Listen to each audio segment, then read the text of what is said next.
तो आज जो है गर्ल्स हमने पढ़ना है अपना फॉरवर्ड जो टेस्टिंग की टेक्निक्स थी वो हम पढ़ेंगे। ठीक है, टेस्टिंग की टेक्निक्स में कुछ ऑलरेडी हम देख चुके हैं और कुछ आज जो है हमने कंटिन्यू करना है अपना इंटीग्रेशन टेस्टिंग से। Is it clear? Integration testing में जैसे कि मैंने आपको कल भी बताया था कि हम क्या करते हैं, कुछ जो कंपोनेंट्स होते हैं उसको कंबाइन कर लेते हैं। ठीक है, तो इंटीग्रेशन टेस्टिंग के केस में हमने क्या करना है, इसमें हमने एक सिस्टमैटिक टेक्निक अप्लाई करनी है और इसमें क्या होगा कि सेम टाइम पे ऊपर जब इंटीग्रेशन अकर करेगी तो हम कुछ अनकवर्स करेंगे एरर को इंटरफेसेस के साथ।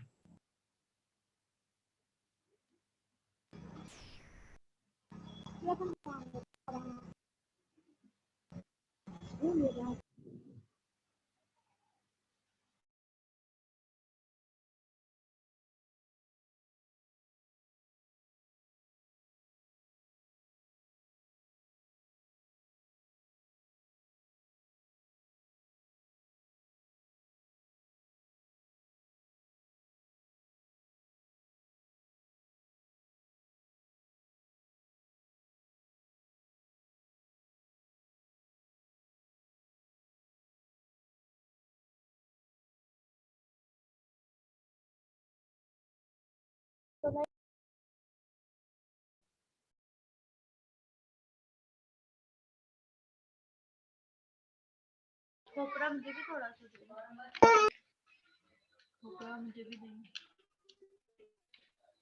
किशमिश मुझे भी है। हाँ खा गया तो कहते मुझे नहीं अच्छी थी, तो मुझे तो अच्छी लगती है। मुझे भी नहीं अच्छी लगती, तो ये मैं अक्सर ही खाऊंगी। हाँ चीनी खा गया अब्दुल्ला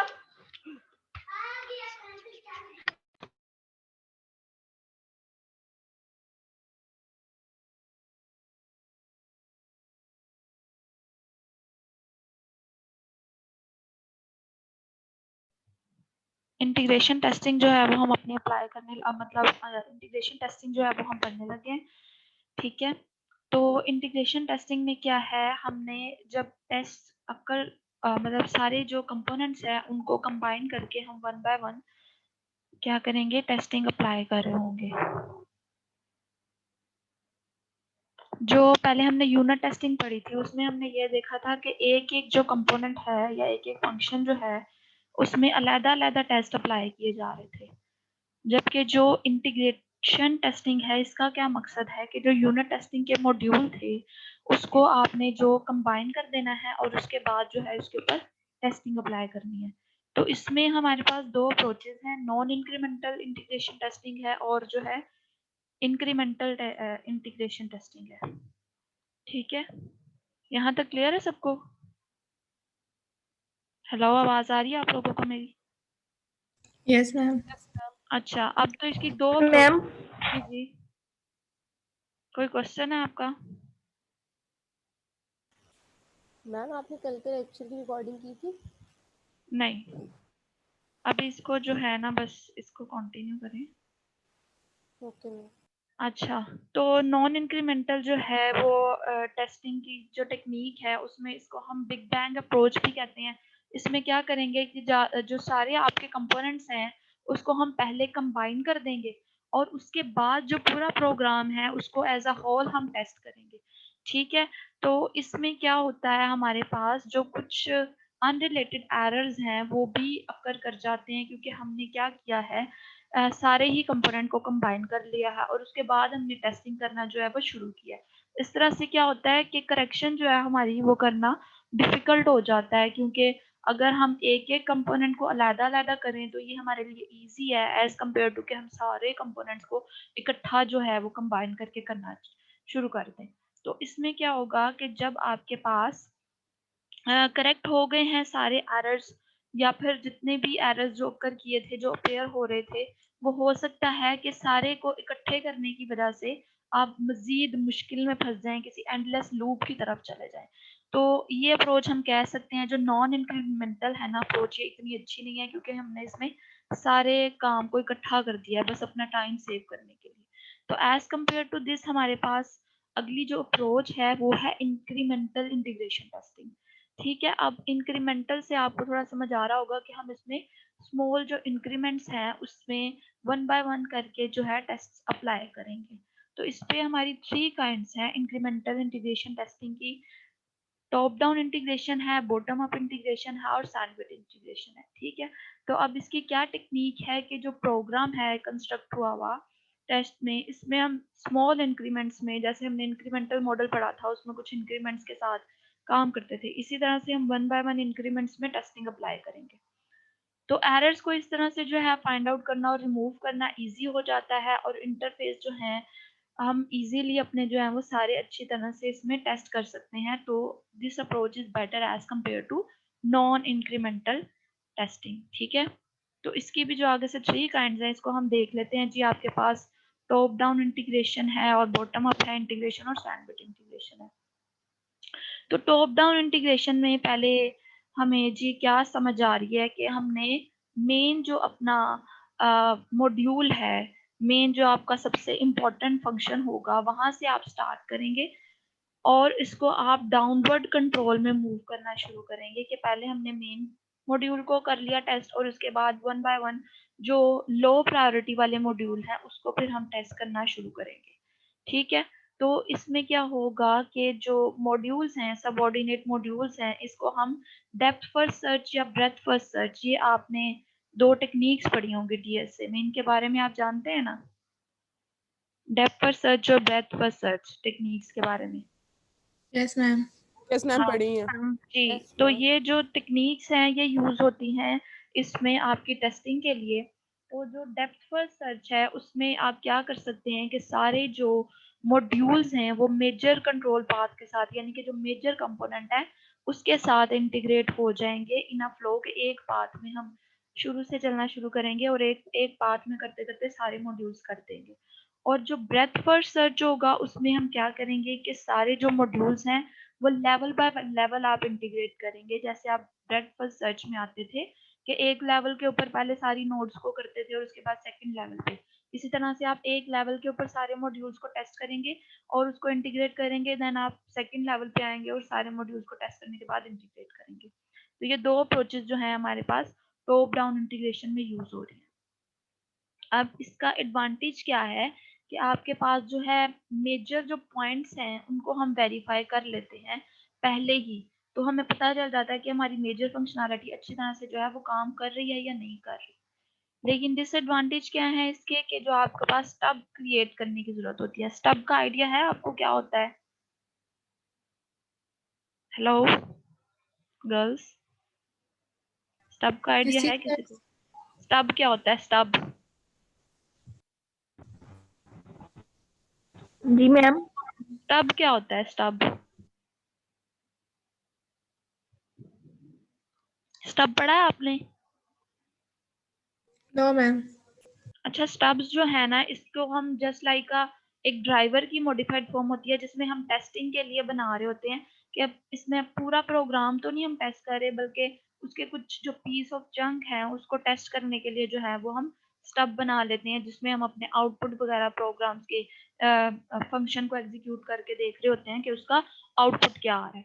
ठीक है, तो इससे हम प्रॉब्लम ट्रेस आउट कर सकते हैं कि कौन से फंक्शन में जो है वो प्रॉब्लम आ रही है। तो हम पीस ऑफ चंक के लिए करेंगे, पूरे प्रोग्राम के लिए नहीं कर रहे होते इसमें। तो स्टब इसमें हम क्रिएट करेंगे जो कि आपके मॉड्यूल्स जो भी हमने नहीं बनाए हुए, अभी क्रिएट नहीं किए हुए पूरी तरह से, उसको टेस्ट करने के लिए आप कर सकते हैं क्रिएट, और बाद में हम इनको डिस्कार्ड जो है वो कर सकते हैं स्टब्स को। और क्योंकि हमने इसमें स्टब्स जो है रिक्वायर है हमें, तो लोअर लेवल के जो मॉड्यूल्स हैं अभी वो अभी इतनी अच्छी तरह से आप कह सकते हैं कि अभी क्रिएट अगर नहीं हुए हुए तो उनके लिए आपको थोड़ी सी प्रॉब्लम फेस करना पड़ेगी। तो थोड़ा सा इसका ये डिसएडवांटेज है कि आपको स्टब से इसमें हैंडल करना पड़ेगा टॉप डाउन इंटीग्रेशन में। आगे जो हमारे पास आ रही है वो है बॉटम अप इंटीग्रेशन आ रही है। ठीक है, अब बॉटम अप से ये आप पता चलता है कि जी आपके पास इंटीग्रेशन जो है वो स्टार्ट होगी एटॉमिक मॉड्यूल्स, यानी कि हम लीव से स्टार्ट करेंगे। अगर हम अपने ट्री के स्ट्रक्चर में इसको एक दफा सपोज करें कि जब हम बॉटम अप अप्रोच में चलते हैं तो सबसे पहले लीव्स को हम ट्रैवर्स कर रहे होते हैं और देन आहिस्ता आहिस्ता हम ऊपर वाली नोड्स पे जाते हैं।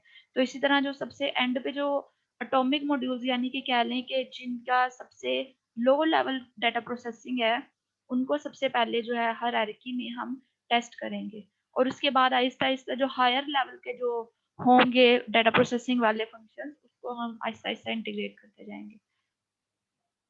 तो अब इसका यही फ़ायदा है मेनली कि आपने वेरीफ़ाई इसमें कर लिया होगा कि लो लेवल डाटा प्रोसेसिंग की जो टेस्टिंग है वो पहले हो जाए और इस तरह से जो है हमें स्टब भी नहीं बनाने पड़ेंगे क्योंकि हम पहले स्टब बना रहे थे जो अपनी पिछली अप्रोच है टॉप डाउन इंटीग्रेशन वाली उसमें हम स्टब बना रहे थे तो इसमें हमें स्टब भी नहीं बनाने पड़ेंगे क्योंकि हमने लो लेवल को पहले ही टेस्ट कर लिया है।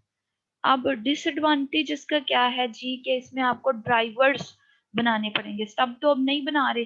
अब ड्राइवर्स इसलिए बन रहे होते हैं कि अगर आपने पूरे यानी कि आपने मेजर मॉड्यूल्स का जब आपने टेस्ट करना होता है बड़े मॉड्यूल्स को तब उसके लिए हम ड्राइवर्स जो है वो बिल्ड कर रहे होते हैं। तो अब इसमें हमें स्टब नहीं बनाने पड़े लेकिन हमें ड्राइवर्स जो हैं वो बिल्ड करने पड़े हैं। तो जो कि लो लेवल से हम अपर लेवल के ऊपर आ रहे होंगे तो हमारा प्रोग्राम आहिस्ता-आहिस्ता एक्सपैंड होता जा रहा होगा, इसलिए हम इनको क्रिएट करेंगे। ठीक है? तो ड्राइवर्स जो हैं वो क्या करते हैं कंप्लीट एल्गोरिथम तो इसके अंदर नहीं होता लेकिन इसमें क्या होगी लोअर लेवल्स के मॉड्यूल की जो फंक्शनैलिटी होगी और आहिस्ता-आहिस्ता टेस्टिंग में जो है हम अपर लेवल के मॉड्यूल भी जो है इसमें इंटीग्रेट करते जाएँगे और उसको टेस्ट करते जाएँगे। Is it clear? कि बॉटम अप इंटीग्रेशन हम किस तरह से अप्लाई कर रहे हैं? पहले उसमें हम लो लेवल डाटा ले रहे हैं और आहिस्ता-आहिस्ता उसके बाद हायर लेवल की तरफ मूव कर रहे हैं। Girls Yes, ma'am. Yes ma'am. सबको ठीक है। तो हमने 2 अप्रोचेज़ अभी तक पढ़ ली हैं टॉप डाउन और बॉटम अप। उसके बाद है सैंडविच इंटीग्रेशन, ठीक है? अब सैंडविच से जैसे अभी समझ आ रहा है कि मिक्सअप है चीज़ों का, ठीक है? तो इसमें हमने यही किया है कि हमने कंबाइन कर दिया अपनी बोथ टॉप डाउन और बॉटम अप जो इंटीग्रेशन है, उन दोनों को हमने इसके अंदर कंबाइन कर दिया है, ठीक है? तो इसमें जो है वो हाईएस्ट लेवल मॉड्यूल भी हो सकते हैं और जो लोएस्ट लेवल मॉड्यूल दोनों ही अकर कर सकते हैं क्योंकि हमने दोनों को कंबाइन किया हुआ है। तो ये प्रोसीड करेगी आहिस्ता-आहिस्ता इसमें हम मेरे को एक मिनट क्लास हो रही है। गर्ल्स प्लीज अपने माइक जरा म्यूट करें। विस्मा माइक ऑफ रखो अपना। जी, तो इसमें हम क्या करेंगे दोनों को कंबाइन कर देंगे टॉप डाउन अप्रोच को भी और बॉटम अप जो इंटीग्रेशन है इन दोनों को हम कंबाइन कर देंगे और हाई लेवल और लो लेवल मॉड्यूल्स इसमें दोनों अवेलेबल होंगे और कंट्रोल प्रोसेसिंग की आप स्पेसिफिक प्रोग्राम फीचर्स जो हैं इसमें आप प्रोवाइड कर सकते हैं कि कौन-कौन से स्पेसिफिक फंक्शन के ऊपर या कौन-कौन से स्पेसिफिक मॉड्यूल के ऊपर आपने जो काम करना है वो हम इसके ऊपर फोकस कर सकते हैं। तो इंटीग्रेशन जो है इसमें क्या हो रहा है with in the group progress कर रही है और हम अल्टरनेट स्टेप्स के अंदर कभी हम हाई लेवल मॉड्यूल भी ले सकते हैं और या फिर हम लो लेवल मॉड्यूल भी हम किस लेवल पे हम हाई लेवल भी ले सकते हैं और कहीं पे हम लो लेवल मॉड्यूल भी यानी कि मिक्सअप में हम चल सकते हैं ज़रूरी नहीं है कि हम लो से हाई की तरफ जाएं या हाई से लो की तरफ जा रहे हैं। तो इसमें आपके पास एडवांटेजेस भी दोनों के जो हैं वो आ जाएँगे, कंबाइन हो जाएँगे, लेकिन हमें इसमें ना तो ड्राइवर्स बनाने पड़ेंगे, ना तो स्टब बनाने पड़ेंगे, क्योंकि हम दोनों तरह की जो फंक्शनैलिटी है उससे at a time he assess कर पा रहे हैं। हम लो लेवल फंक्शनैलिटी को भी असेस कर रहे हैं और हम हायर लेवल जो है फंक्शनैलिटी उसको भी असेस कर रहे हैं। तो आपके ख्याल में इन तीनों अप्रोचेज़ में से ज़्यादा बेहतर कौन-सी है? जो इंक्रीमेंटल इंटीग्रेशन टेस्टिंग है इसकी हमने 3 अप्रोचेज़ पढ़ी हैं ना अभी। इन तीनों में से सबसे बेहतर कौन-सी है? हेलो? Ma'am, sandwich. हुँ, सैंडविच सैंडविच में ज़्यादा होती है क्योंकि ज़्यादा ये बेहतर कॉम्बिनेशन है हुँ, बॉटम का भी और अप का भी और डाउन का भी ना। तो इसमें हम किसी भी तरह का जो है वो अप्रोच कर सकते हैं। उसके बाद आपके पास आ जाती है रिग्रेशन टेस्टिंग, ठीक है? रिग्रेशन टेस्टिंग के हवाले से कल भी मैंने आपको थोड़ा-सा बताया था। तो क्या होती है रिग्रेशन टेस्टिंग? मैम जो एरर्स आ जाती हैं उनको खत्म करने के लिए I think regression testing use कर। एरर्स तो हर किस्म की टेस्टिंग में हम यूज करते हैं, लेकिन हमने ये देखा था कि अगर आपके एरर बच पास जाते हैं ना, हम सारे उन्हें इंटीग्रेट करने के बाद फिर रिग्रेशन टेस्टिंग करते अच्छा, तो एक्चुअली हाँ यही है, एरर्स तो हमने रिमूव करने हैं, लेकिन हम कहते हैं कि जब हमने कुछ चेंजेस कर ली थी, तो चेंजेस करने के बाद मजीद अगर जो एडिशनल चेंजेस आपने किए हैं या न्यू चेंजेस आपने किए हैं, ठीक है, तो उसकी वजह से मजीद प्रॉब्लम्स जो हैं वो आपके पास क्रिएट हो गई, जो कि पहले नहीं थी, जो पहले आप फ्लॉलेसली काम कर रहे थे, मजीद प्रॉब्लम्स आ गई, तो उसके लिए हम रिग्रेशन टेस्टिंग अप्लाई करेंगे। ठीक है, तो रिग्रेशन टेस्टिंग जो है वो आपको री एग्जीक्यूट करवाएगी कुछ स्मॉल सबसेट को, जो हम ऑलरेडी पहले कर चुके हैं। मतलब कोई भी टेस्ट जो कि आपने लिया हुआ है, या वो यूनिट टेस्टिंग का भी पार्ट हो सकता है या इंटीग्रेशन टेस्टिंग का भी, जो कि आपने ऑलरेडी कर लिया है, उसको हम ये मेक श्योर करने के लिए करेंगे कि मजीद इसकी वजह से कोई प्रॉब्लम तो नहीं अक्कर कर गई। तो ये क्या इंश्योर करा होगा कि चेंजेस जो हैं उसने कोई साइड इफेक्ट तो अक्कर नहीं किया जो हम ऑलरेडी कर चुके हैं, और आपको ये इंश्योर करेगा कि आपने जो इंटेंटेड बिहेवियर था या एडिशनल एरर उसकी वजह से कोई क्रिएट नहीं हुए। अब इसमें आप क्या कर सकते हैं, मैनुअली भी इसको कर सकते हैं जो रिग्रेशन टेस्टिंग है, और ऑटोमेटेड भी जो है रिग्रेशन टेस्टिंग वो अप्लाई की जा सकती है। इसमें कुछ प्लेबैक टूल वगैरह को यूज करते हुए कर सकते हैं। ठीक है गर्ल्स, उसके बाद जी आपके पास जो रिग्रेशन टेस्ट है उसमें 3 डिफरेंट क्लासेस हैं।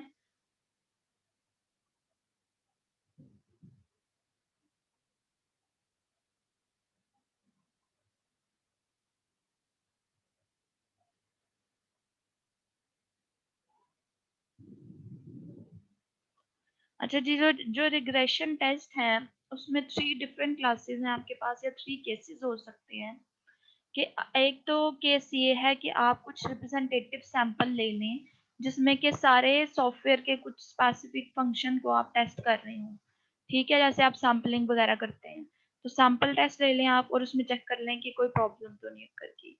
उसके अलावा आप ये कर सकते हैं कि कुछ एडिशनल टेस्ट अप्लाई कर सकते हैं जो कि इस बात पे फोकस कर रहे हों कि ऐसे फंक्शन जो कि अफेक्ट हो सकते थे चेंजेस की वजह से, वो तो अफेक्ट नहीं हुए। पहले हमने सिर्फ जस्ट रैंडमली कुछ लिए हैं सैंपल।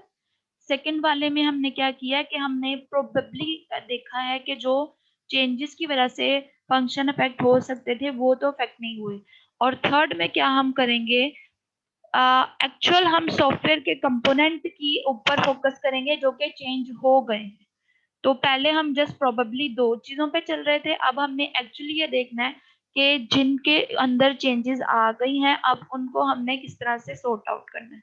तो हम ये 3 सिचुएशंस को इसके अंदर डील कर सकते हैं रिग्रेशन टेस्टिंग में। क्लियर हो गया सबको?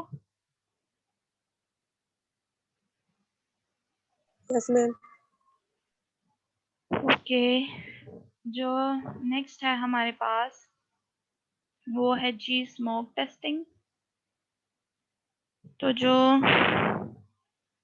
स्मोक टेस्टिंग है जी आपकी, अब स्मोक से क्या, टेस्टिंग से आप क्या समझ सकते हैं कि स्मोक टेस्टिंग क्या बता सकती है आपको?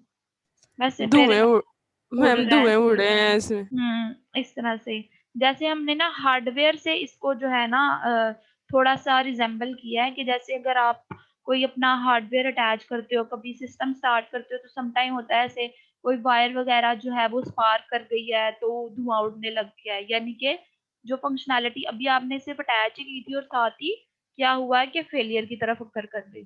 तो इससे थोड़ी सी उन्होंने रिजेंबलेंस दी हुई है स्मोक टेस्टिंग को, कि आपने मेजर जो आपने ये देखना है कि कोई ऐसी फंक्शनैलिटी तो नहीं है कि अभी अगर हम सॉफ्टवेयर स्टार्ट करते हैं तो वो स्टार्ट के ऊपर ही क्रैश कर गई है, तो ये बहुत ज़्यादा नेगेटिव इफेक्ट आ सकता है आपकी एप्लीकेशन के ऊपर। तो आपने इसके ऊपर फोकस करना है कि मेजर फंक्शनैलिटी स्टार्टअप में तो क्रैश नहीं कर रही है आपकी, तो उसके लिए हम स्मोक टेस्टिंग अप्लाई करते हैं। इसमें हम कुछ मैकेनिज्म जो है मतलब तब अप्लाई कर सकते हैं जब आपके पास टाइम बहुत शॉर्ट है, शॉर्ट टाइम पीरियड रह गया आपके प्रोजेक्ट को कंप्लीट होने में, तो आपने क्या करना है, सॉफ्टवेयर टीम को अलाउ करना है कोई कुछ फ्रीक्वेंट बेसिस के ऊपर आप अप्लाई कर सकें टेस्ट जो मेजर फंक्शनैलिटी पे फोकस कर रहा हो। अब इसमें कौन कौन सी जो है वो एक्टिविटीज इंक्लूड हो सकती हैं, कि जब आपने सॉफ्टवेयर जब कंपाइल किया है और उसको लिंक किया, बिल्ड किया, मतलब उस टाइम के ऊपर आपने देखना है कि कोई एरर तो नहीं कर किया। तो हमने क्या करना है कि कुछ मैम सीरीज। जी एक्सक्यूज जी, मी मैम, जो अभी आपने बोला दोबारा रिपीट कर दे जरा। Last point. यस मैम, यही वाला। अच्छा ये ठीक मुझे है। अच्छा, मैंने कहा है कि जो स्मोक टेस्टिंग है ना, उसमें हमने देखना है कि जो आपकी मेजर फंक्शनैलिटी है वो स्टार्टअप पे तो क्रैश नहीं कर रही।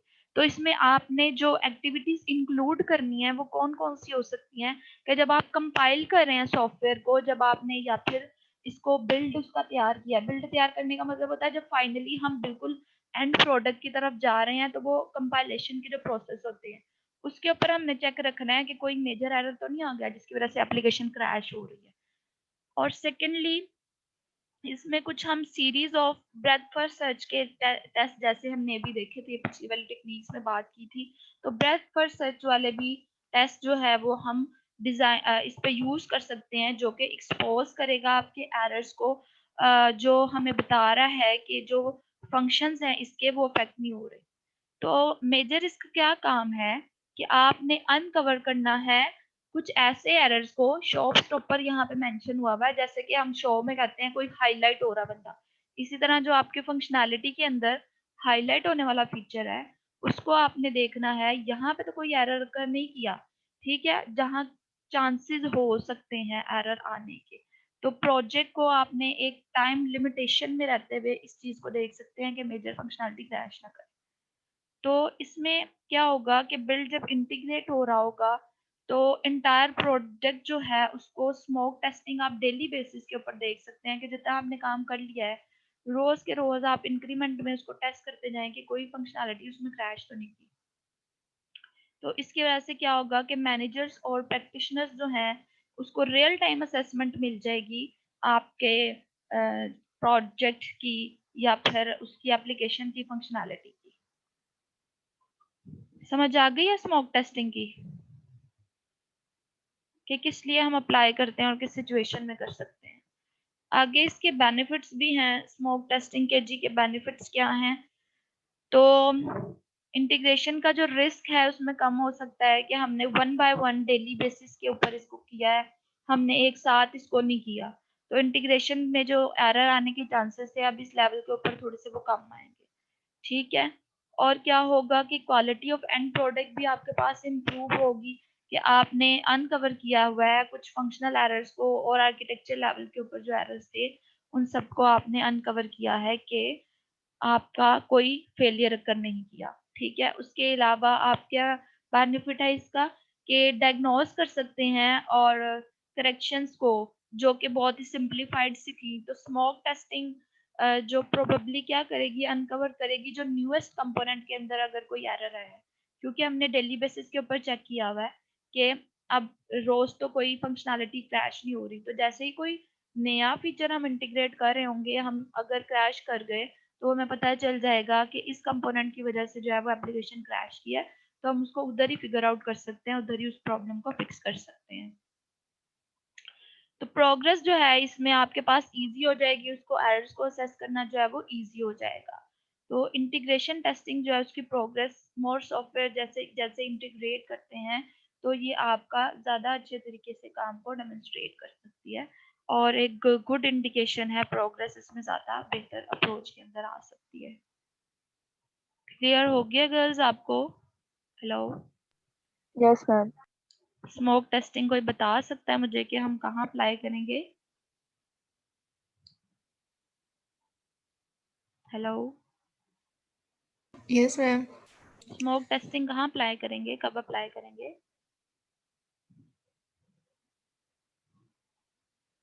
जी, अनीजा उमर। अनीजा उमर किधर है? अनीजा उमर प्रेजेंट है कि नहीं? यस मैम, पता नहीं हैंड फ्री को क्या मसला है, आवाज ही नहीं जा रही। आ रही है जी मैम आवाज? जी जी। तो क्या होती है smoke testing?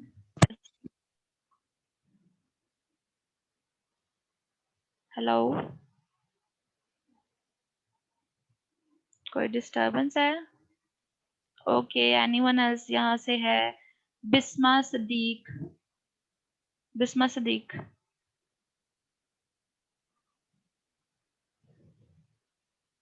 Hello Bisma Sadiq, are you present? Rimsha Aslam,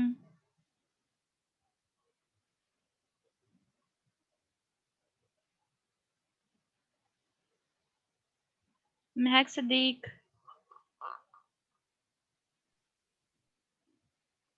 Zainab Sajid,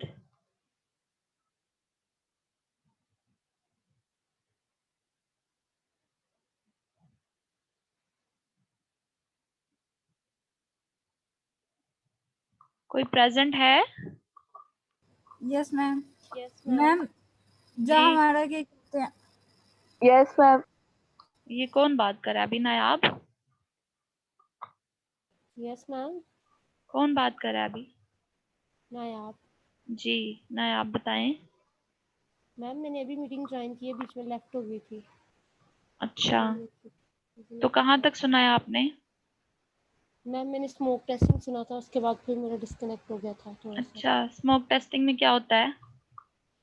ma'am आपने कहा था जैसे हार्डवेयर में कोई प्रॉब्लम जैसे आ जाती है अचानक से उस तरह, तो हम बगैर, अगर हमें जल्दी से कोई काम करना है, जैसे फास्ट काम चाहिए था, तो हम स्मोक टेस्टिंग यूज़ कर लेते हैं। और जैसे उसमें हम ये किस चीज़ पे फोकस कर रहे होते हैं? मैम मैम हम फोकस करते हैं कि हमारा जो एप्लीकेशन स्टार्ट हो रही है एट द स्टार्ट ही जो है उसमें ही तो कोई इसमें एरर नहीं आ रहा, ये तो नहीं आ रहा कि हमारा वो एप्लीकेशन जब भी क्रैश हो जाए। हम्म, तो मेजर फंक्शनैलिटी हम उसमें चेकआउट करते हैं, ठीक है? आप एप्लीकेशन की स्टेबिलिटी पे। जी जी, कि वो एप्लीकेशन स्टेबल है और स्टार्ट पे हमारा सही रिस्पॉन्स दे रही है और मेजर फंक्शनैलिटी उसकी सही काम कर रही है, ठीक है? नेक्स्ट जो है हमारे पास हैं test strategies for the object oriented software. इसके लिए आपके पास टेस्ट स्ट्रैटेजीज हैं, ठीक है? तो ऑब्जेक्ट ओरिएंटेड सॉफ्टवेयर का आपको पता है कि इसमें हम सिंगल ऑपरेशंस तो बिल्कुल अप्लाई नहीं कर सकते क्योंकि आपके पास क्लासेस होती हैं। तो क्लासेस की फॉर्म में जो है वो आप अ, जो कोलैबोरेशन करवा रहे होते हैं, तो ट्रेडिशनल जो आपकी टॉप डाउन या बॉटम अप इंटीग्रेशन इसमें ज़्यादा यूज़फुल नहीं होगी क्योंकि इन अप्रोचेस के अंदर हम वन बाय वन हायरार्की में मूव कर रहे होते हैं और एक-एक एलिमेंट को अलग-अलग से कंबाइन कर रहे होते हैं। तो जो क्लास टेस्टिंग है इसमें ज़्यादा बेहतर होती है ऑब्जेक्ट ओरिएंटेड सॉफ्टवेयर में, जिसमें क्लास लेवल के ऊपर हम टेस्टिंग अप्लाई करेंगे, जो कि प्रोबेबली आ सकती है। अगर एक क्लास को एक यूनिट लें तो एक ये यूनिट टेस्टिंग की इक्विवेलेंट आप इसको कंसीडर कर सकते हैं कि क्लास टेस्टिंग जो है वो यूनिट टेस्टिंग के इक्विवेलेंट आ रही है।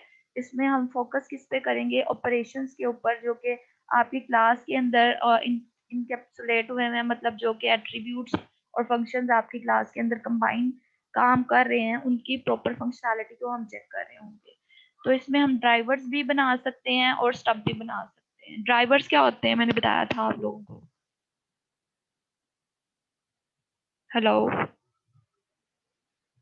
गर्ल्स। मैम जब हम लोग लो लेवल पे काम कर रहे होते हैं तो फिर हमें ड्राइवर्स बनाने पड़ते हैं क्योंकि हम लो लेवल से उसे हमारे ऊपर की तरफ बॉटम अप डिजाइन में हम लोगों ने ड्राइवर्स बनाए हैं। अच्छा, हाँ, बॉटम अप में हमने बनाया है, मैम ठीक है। ड्राइवर्स में हम रिप्लेसमेंट नहीं करते। ड्राइवर्स में हम टेस्टिंग कर रहे होते हैं ना, और हम क्या कर रहे होते हैं, जब लो लेवल से अप लेवल की तरफ जा रहे होते हैं मेजर फंक्शनैलिटी की तरफ, तब हम टेस्टिंग देख रहे होते हैं कि सारे आउटपुट फंक्शंस की क्लियर आ रही है या नहीं। तो इसमें आप ड्राइवर्स भी बना सकते हैं और इसमें आप स्टब भी बना सकते हैं, ठीक है? यस मैम, स्टब को ड्राइवर दोनों। ठीक है, ओके अब मैम। जो ड्राइवर्स हैं वो यूजर इंटरफेस के तौर पे काम कर रहे होंगे, मतलब मैम प्रॉपर्ली ड्राइवर्स इसलिए भी तो यूज होते हैं जब सॉफ्टवेयर ने एक्सटर्नली इंटरेक्ट करना होता है। इंटरेक्ट तो करना होता है, तो वो इंटरफेस की जगह पे यूज हो रहा है ना। आप देखिए इसका सेकंड पॉइंट क्या है, to replace the user interface, ठीक है? कि यूजर यस मैम। इंटरफेस की जगह पे ये काम कर रहा है ताकि आप सिस्टम की फंक्शनैलिटी को जो है इम्प्लीमेंट करने से पहले, किसी प्रॉपर इंटरफेस को इम्प्लीमेंट करने से पहले आप एक्सक्यूज मी मैम। जी जी जी, कोई क्वेश्चन है आपका? हेलो, अच्छा, तो इसमें हम इंटरफेस की जगह पे, एक्चुअल इंटरफेस की जगह पे हम इसकी इम्प्लीमेंटेशन कर रहे हैं कि आपने अभी इंटरफेस इम्प्लीमेंट नहीं किया, लेकिन हमने सारे फंक्शंस की फंक्शनैलिटी को एक दफ़ा उसको आउटपुट करके या एग्जीक्यूट करके देख लिया है कि सारी जो फंक्शनैलिटी है वो प्रॉपर्ली एग्जीक्यूट हुई है। तो इन प्लेस ऑफ इंटरफेस आप इम्प्लीमेंट कर सकते हैं ड्राइवर्स। और स्टब जो है इस सिचुएशन में जब आपने कोलैबोरेशन करवानी है डिफरेंट क्लासेस में, एक से ज़्यादा क्लासेस में, जैसे आप इनहेरिटेंस के केस में कह सकते हैं, जैसे आपने करवानी होती है, और अभी हमने फंक्शनैलिटी पूरी तरह से अगर नहीं इम्प्लीमेंट की, तो आप स्टब को इम्प्लीमेंट करके आप कुछ फंक्शनैलिटी को टेस्ट कर सकते हैं कि उसकी जो फंक्शनैलिटी है उसमें कोलैबोरेशन सही तरह से असेस हो रही है कि नहीं हो रही। ठीक है, तो 2 different object oriented testing strategies हैं हमारे पास।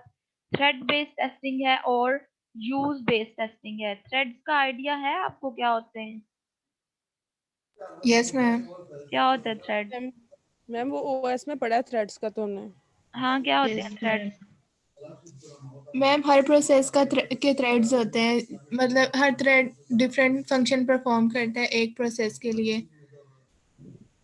मैम लो बेसिकली वेटेड हमारे प्रोसेस होते हैं, one by light one weight girls. Processes होते हैं। अच्छा, ठीक है।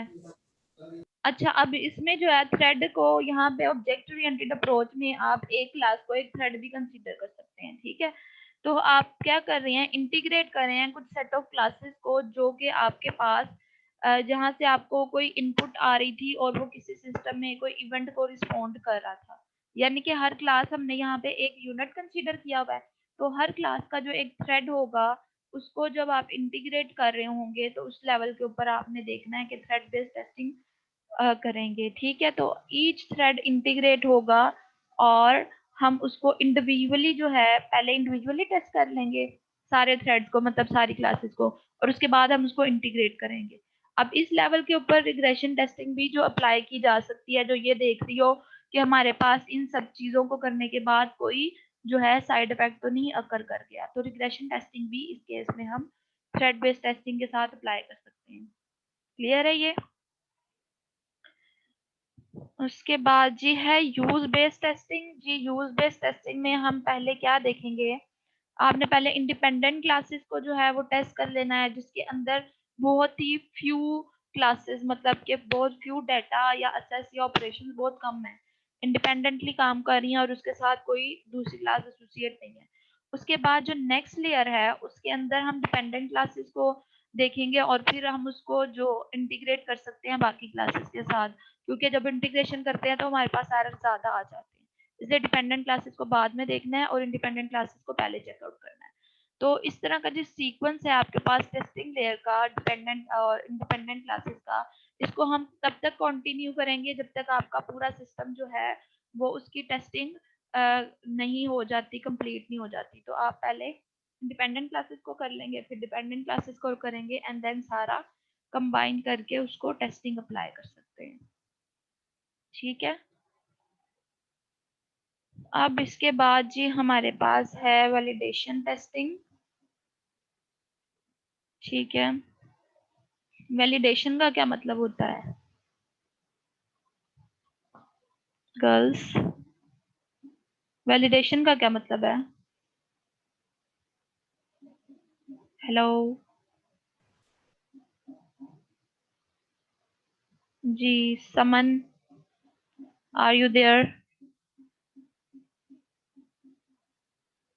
हेलो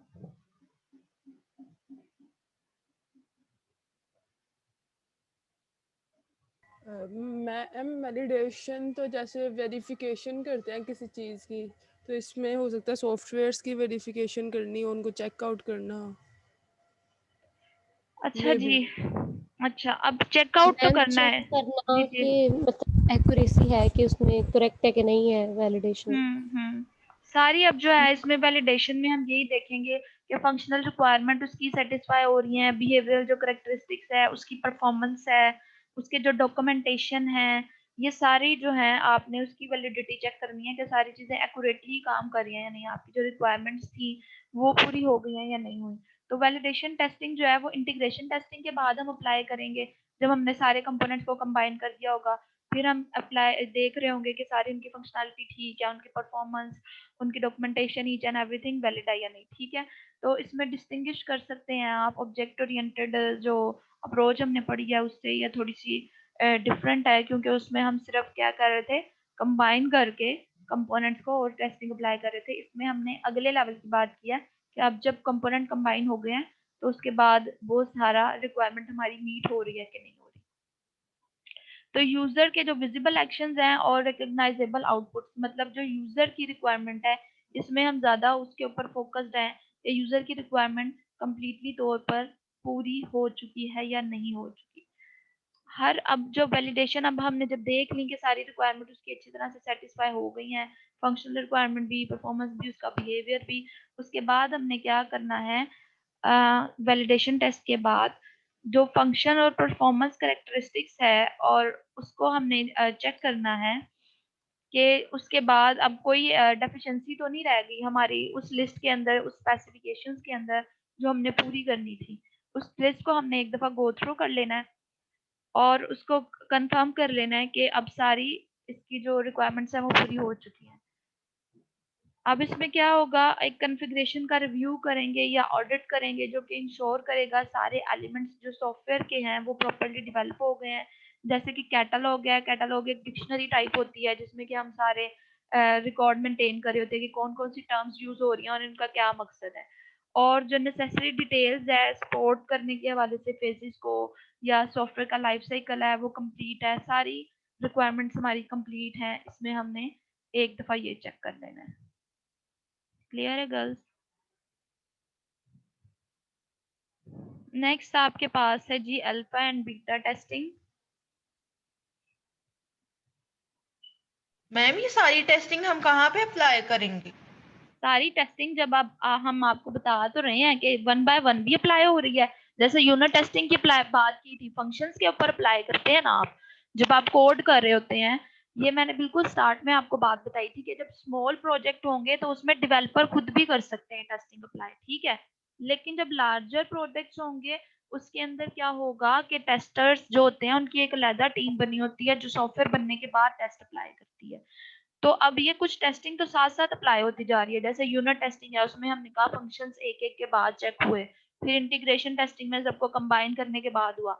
अब जो इंटीग्रेशन के बाद वैलिडेशन टेस्टिंग है, इसको हम हैंड ओवर भी कर सकते हैं अपनी एक सेपरेट टीम को, कि पूरा फंक्शन जो है बन चुकी हैं सारे फंक्शंस, उसकी वैलिडेशन वो चेक कर ले कि सारी फंक्शनैलिटी अच्छी तरह से कंप्लीट हो गई है, किसी में कोई प्रॉब्लम तो नहीं आई। उसमें वो रिग्रेशन टेस्टिंग देख सकते हैं जी कि इसके बाद कोई चेंजेस होने के बाद कोई प्रॉब्लम तो नहीं अकर की। तो सारी टेस्टिंग आपने बीइंग अ डेवलपर भी आप कर सकते हैं स्मॉलर प्रोजेक्ट में, और बीइंग अ टेस्टर कर सकते हैं लार्जर प्रोजेक्ट में। कोडिंग के टाइम के ऊपर ये करते हैं डिप्लॉय करने से पहले। सारी testing at a time apply हो सकती है? सारी नहीं हो सकती ना, देखें अब इसकी यही तो हम कैटेगरीज पढ़ रहे हैं कि कौन सी कब होनी है, यूनिट कब होनी है, यूनिट टेस्टिंग कब होनी है अप्लाई। Very simple. एक फंक्शन बना लिया आपने, एक फंक्शन बनाने के बाद आप उसे टेस्ट कर ले रन करके, तो यूनिट टेस्टिंग हो गई, ठीक है। अब इंटीग्रेशन टेस्टिंग कब करनी है हमने?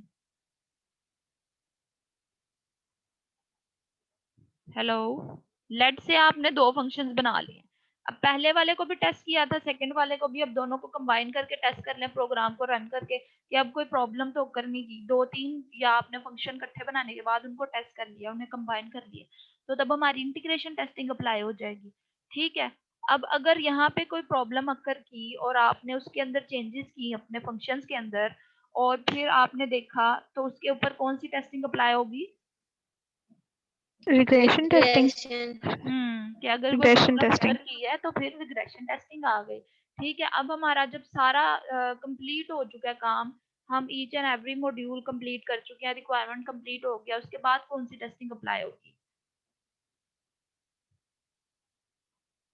सारा आपका सिस्टम बन चुका है, आपने सारे कंपोनेंट भी चेक कर लिए हैं, अब आपने सिर्फ वेरीफाई करना है कि सारी functionality validation.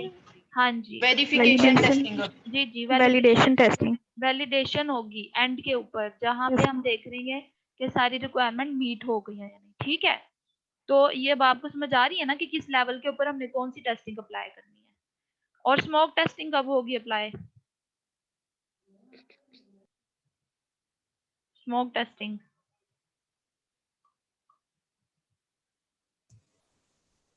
Hello girls, smoke testing कब अप्लाई होगी? जब हम यूजर को अगर फॉर एग्जांपल डिप्लॉय करने वाले हैं अपना प्रोजेक्ट और हम ये देखना चाहते हैं कि कहीं एप्लीकेशन क्रैश तो नहीं कर रही या इसकी मेजर फंक्शनैलिटी में कोई प्रॉब्लम तो नहीं आया, उसके ऊपर हम स्मोक टेस्टिंग अप्लाई करेंगे, जहाँ पे हमने देखना है कि सिस्टम फेलियर की तरफ नहीं जा रहा। अब आपके पास अल्फा और बीटा टेस्टिंग जो है उसकी हम बात कर रहे हैं, ठीक है। अब अल्फा और बीटा टेस्टिंग भी वो टेस्टिंग है जो कि आपकी ऑलमोस्ट प्रोडक्ट बनने के बाद ही हो रही होती है। अब अल्फा टेस्टिंग कब अप्लाई हो रही है जी? एक आपको पता है एक डेवलपर एंड होता है और एक यूजर एंड होता है। यूजर एंड में आप कोडिंग वगैरह उसको शो नहीं कर रहे होते, सिर्फ आप एक प्रोडक्ट बना के डिप्लॉय करते हैं। और डेवलपर एंड पे तो जाहिर सी बात है आपके पास कोड होगा, ईच एंड एवरीथिंग होगी। तो जो डेवलपर साइड के ऊपर यूजर जो है वो चेकिंग कर रहा होगा, अपना एरर्स चेक कर रहा होगा या टेस्टिंग अप्लाई कर रहा होगा, उसको हम अल्फा टेस्टिंग बोलेंगे, ठीक है। तो अब इसमें क्या है कि सॉफ्टवेयर जो है यूज हो रहा है नेचुरल सेटिंग में, जिसमें कि डेवलपर हर चीज को वॉच कर सकता है, मतलब एक एक वेरिएबल्स को या फंक्शंस को इंडिपेंडेंटली। अगर कहीं प्रोग्राम यूजर ने रन करके देखा डेवलपर वाली साइड के ऊपर, अगर वहां पे कोई प्रॉब्लम अगर कर गया डेवलपर को उसी टाइम पता चल जाएगा, वो उसको उसी टाइम रिजॉल्व कर सकता है। तो आप इसको कंट्रोल्ड इन्वायरमेंट में रहते हुए ये टेस्टिंग अप्लाई कर सकते हैं। अब जो दूसरी सेटिंग आ गई है बीटा टेस्टिंग, अब इसमें क्या है कि हम जब अपना प्रोडक्ट डिप्लॉय कर चुके हैं, तो डिप्लॉय करने के बाद हमने यूजर को हैंड ओवर कर दिया और अब हमने कहा कि अपने जो आपका फॉर एग्जांपल कोई वेबसाइट है या ऐप है, अब अपने एंड के ऊपर उसको रन करके देखें। तो उसके एंड के ऊपर जब वो एप्लीकेशन रन करके देखेगा यूजर साइड के ऊपर, तो उसके ऊपर बीटा टेस्टिंग अप्लाई हो रही होगी। तो अब क्या है कि वहां पे हमारे पास डेवलपर तो अवेलेबल नहीं होते इसमें, तो डेवलपर को अगर हमने कोई चीज पहुंचानी है तो यूजर सारी वो प्रॉब्लम्स जो है वो रिकॉर्ड करता जाएगा कि कौन कौन सी प्रॉब्लम एनकाउंटर की है और हमने उसको डेवलपर से रिजोल्व करवाना है। तो अब वो सारी रिकॉर्ड करेगा उन इश्यूज को और वन बाय वन उसको कन्वे कर देगा डेवलपर को कि कौन कौन सी इंटरवल्स में फिर हमें वो सॉर्ट आउट करके दे देगा। तो यहाँ पे हमारे पास क्या है जी जी मैम जो स्मोक टेस्टिंग है वो भी बिफोर डिप्लॉयमेंट होती है ना, और अल्फा टेस्टिंग भी ऐसे ही है, तो दोनों में डिफरेंस क्या है बेसिक? देखें, जो स्मोक टेस्टिंग है ना वो टोटली डेवलपर कर रहा है, उसके अंदर यूजर इन्वॉल्व नहीं है। उसमें आप बीइंग अ डेवलपर आपने ये चेक किया है कि मेरी एप्लीकेशन में क्रैश तो नहीं हो रही कोई। अब यहाँ पे जो अल्फा टेस्टिंग है ना, ये हमने बना लिया प्रोडक्ट, अब हमने यूजर को कहा है कि हमारे जो सिस्टम के ऊपर है ना इधर बैठ के चेक करे कि यहाँ कोई प्रॉब्लम तो नहीं है। आप अभी अपने सॉफ्टवेयर हाउस में ही है फॉर एग्जाम्पल, और आपने यहाँ पे कस्टमर को बुलाया, आपने कहा जी अपना सिस्टम चेक करके देखें, लेकिन वो आपकी एडमिन वाली साइड को चेक कर रहा होगा कि यहाँ पे कोई प्रॉब्लम तो नहीं आया, ठीक है।